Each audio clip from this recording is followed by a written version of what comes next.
Soto, matatanggal na bilang Senate President. Inaayawan na daw ng mga kasamahan. Naku po. Gago! Kasi naman mga kababayan, itong si Soto, inaraw-araw na talaga yung pagiging... Gago! Nung isang araw, ayaw galangin ng Supreme Court at kesyo palitan daw yung konstitusyon. This time around, yung tungkol naman sa hirit niya sa China, naku talaga, oo. Gago! Matagal na ba itong ganire? O ngayon lang at tila iniulyanin na. Anyway, alam mo, pag-usapan natin yan kasi meron tayong nasagap na balita na meron daw ng umaayaw sa kanya. Dahil nga daw sa pagiging parang ang gulo na, parang nilalaglag niya ng mga senador. Parang iniisip niya lang ay sarili niya. Kayong mga senador naman, kung kayo ay nasa tamang katinuan pa, baka namang makapag-isip-isip kayo na palitan nyo na yung leader nyo kasi nasisira ng integridad ng Senado, bumababa na yung trust ng mga Pilipino dyan sa Senado dahil dyan sa inyong Senate President. Alam mo, kung walang delikadesa itong si Soto, baka naman pwede nyo nang palitan dahil nasa sa inyo naman yan di ba? Yung trust and confidence ng mga kasamahan niya. Balita ko naman, talagang marami nang umaayaw sa kanya. Aba. Anyway, tingnan natin sa mga darating na araw, at tingnan natin kung matitiis pa ng mga senador yung mga kabobohan nito ni Soto. Naku po, grabe. Gago! Tingnan natin mga kababayan kung talaga bang merong siyang na umuugong na pagpapalit dyan sa Senado. Pero alam nyo mga kababayan, bago yan, balikan lang natin itong latest bubo niya. Itong kanyang latest na sablay dito po sa nangyari mismo sa sa Senado nung nakaraang para bagang debate tungkol dito sa resolusyon na ipinapasa nila patungkol sa China. Panoorin po natin ito Yung ban China, meron silang coordinates. May coordinates ba? Wala Tayo nga, may baseline survey law Sila wala Kung ano mangkinin kanila So, I want to find out where are the coordinates of China in the West Philippine Sea. Ayan po yung mapa ng China. Makikita po ninyo yung 6.1. Yan po ay nakatala doon sa International Hieroglyphics Organization or S23. Lahat po ng coordinates nandyan. Yun lang, patay tayo dyan. Gago! Kahapon, pinoint out ko na sablay na nga po yung kanyang hirit na coordinates. Sablay na nga Bakit to kasablay? Una sa lahat, ang pinag-uusapan natin dito, yung coordinates natin. Kaya nga sinasabi ito paulit-ulit ni Marcoleta, yung sinasabi nating mapa ng West Philippine Sea, hindi pa ito ina-acknowledge ng international. Kaya nga kung titingin kayo mapa mula sa Amerika, gawang Europa, gawang Japan, sa mapa nila ang nakalagay pa South China Sea. Kasi nga yun ang ina-acknowledge ng international body na ito'y South China Sea. Okay? Dahil hindi tayo nagsasubmit ng coordinate natin. Yun yung sinasabi ni Marcoleta Bago natin ipaglaban kung ano mang desisyon dyan, gumuhit na tayo. Ito sabihin natin, at hindi lang gumuhit kasi ganun daw yung ginawa nung nakaraang Congress Ibig sabihin yung nakaraang Senate, yun daw yung ginawa, pinagtalunan pa daw nila ng ilang oras yung kay Tolentino. Hindi yun ang punto Kasi pagdating sa foreign issues, hindi pa pwedeng gagawa lang tayo ng batas at aangkin lang, sasabihin natin, atin to, gagawa lang tayo ng batas at sasabihin natin, hindi, ito yung aming batas, amin yan, ganito yan. Hindi pa pwedeng ganon. Dapat sinasagmit yan sa UN at ito sinasabi natin, ito yung aming linya. Kasi, ganon nga yung ginawa ng China. At eventually, sinabi na parang hindi tama yan. Hindi yan. So, dapat tayo, mag-submit din tayo doon sa body at sabihin natin, oy, ito yung mapa namin. At ito ang dahilan kung bakit sinasabi naming amin ito. Yun yung sinasabi ni Marcoleta. Tapos biglang hihirit si Soto kahapon na sinabi niya hindi, ano lang yan, bakit? Yung China ba meron na coordinates? Alam mo mga kababayan, wala naman po masama maging bobot at saka tanga. Sa totoo lang hindi ko sinasabing bobo, tanga si Soto Sa buhay, lagi ko to sinasabi sa lahat ng mga tao. Tayo po ay merong kakulangan sa mga kaalaman, di ba? Walang problema yun Normal naman na hindi mo alam ang lahat ng bagay. Pero kung alam mo na nga hindi mo alam ang lahat ng bagay, dalawang bagay ang wag mong gagawin. Hindi, dalawang bagay ang importante pala. Number 1, wag kang magmarunong kung hindi mo alam. Okay? Kung medyo hindi ka naman eksperto sa bagay niya, wag kang magmagaling, wag kang magmarunong. Pangalawa, hindi mo na nga alam, mag-research ka.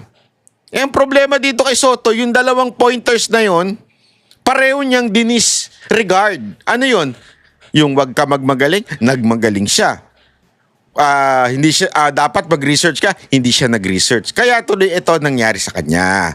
Kaya nga po pinoproblema natin, hanggang ngayon, wala pa po tayong ganyan. Kasi bago po tayo makapagpatala ng ating sariling pangalan ng dagat, katulad ng West Philippine Sea, hindi lamang po declaration ang kailangan natin Kasi yan yung ginawa ng Senado.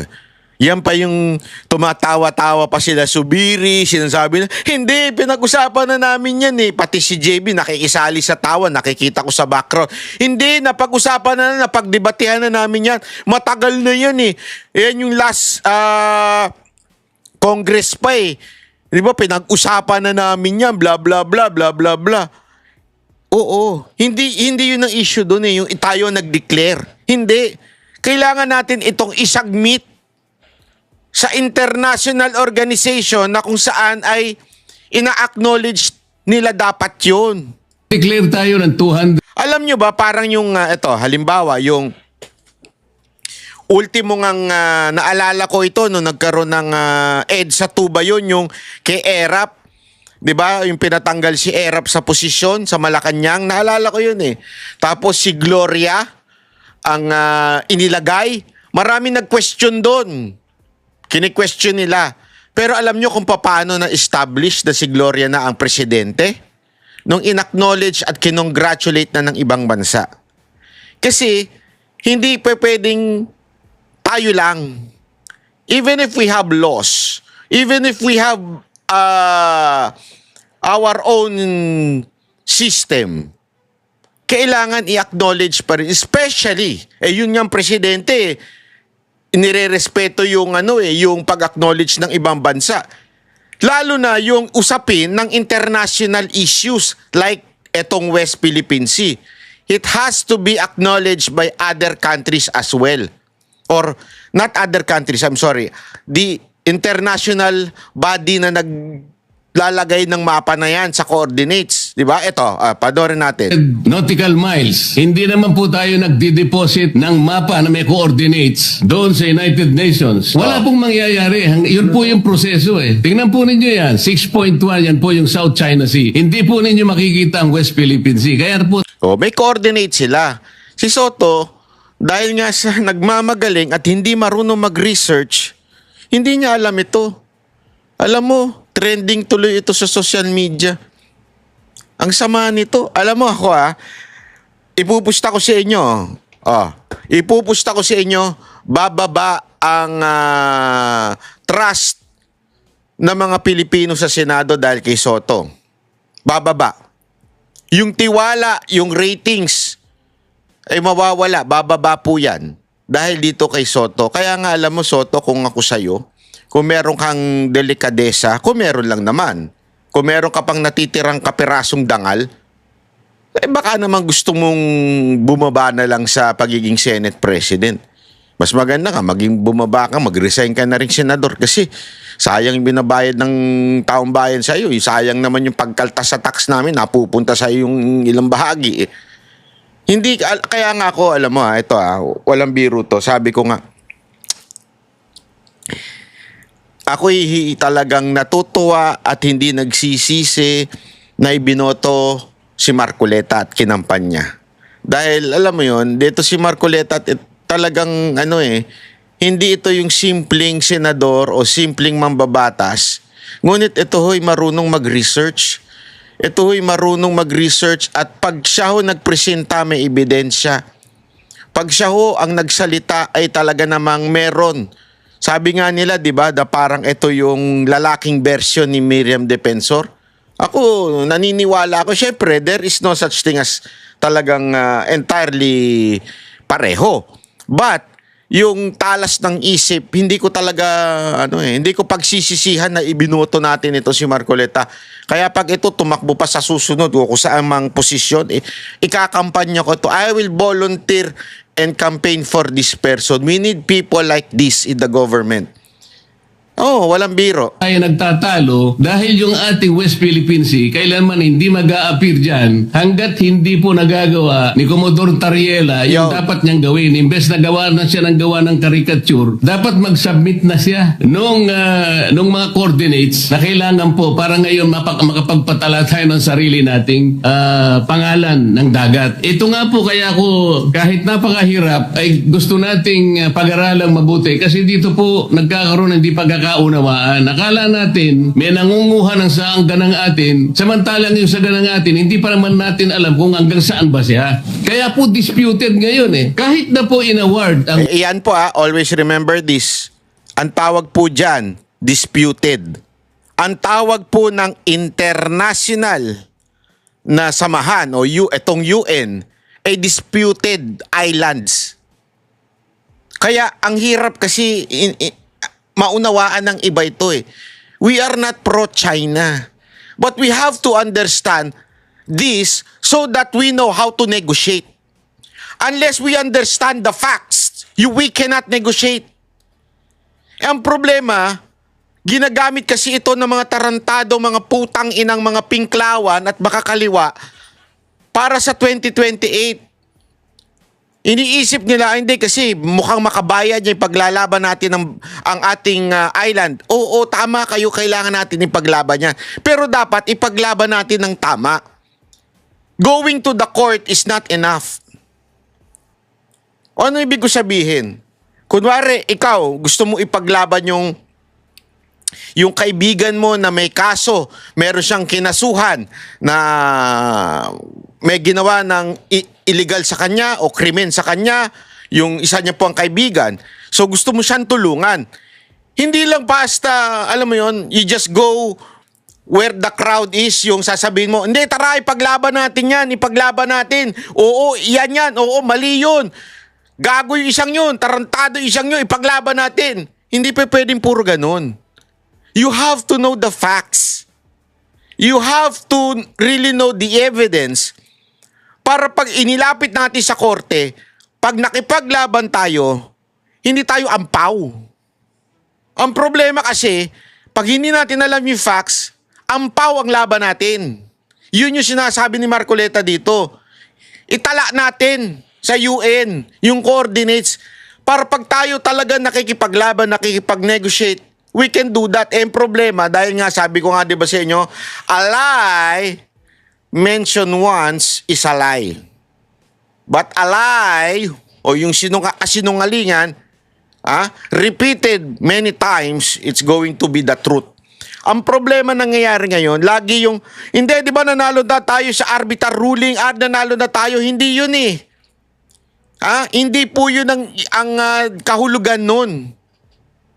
Kaya ang hirap maunawaan ng iba na para bagang ano ba talaga? Atin yan. Oo, atin naman talaga yan. Kaya dapat nga nating ipaglaban ng tama. Yun ang sinasabi ni Marcoleta. Philippine Sea o yung ating exclusive economic zone, it's still a disputable waters. Dahil nga, wala pa tayong coordinates na isasubmit na nire-require po sa atin.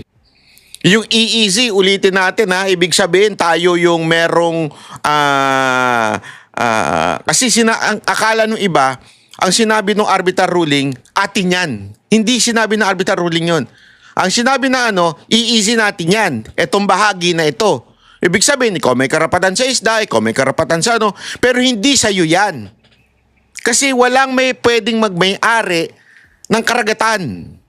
Ngayon, kaya nga nagiging disputed dahil may island, mali po ang China. Ako naniniwala, mali. Dahil nagtayo sila ng doon, ng sabi nila, mga istruktura. Tama, mali sila. Kaya tamang ipaglaban natin yun. Pero dapat alam natin kung paano natin ito ipaglalaban. Ang problema, yung iba sakay lang na sakay, hindi naman alam, katulad na lang nito ni Soto, yung mga hirit niya sablay.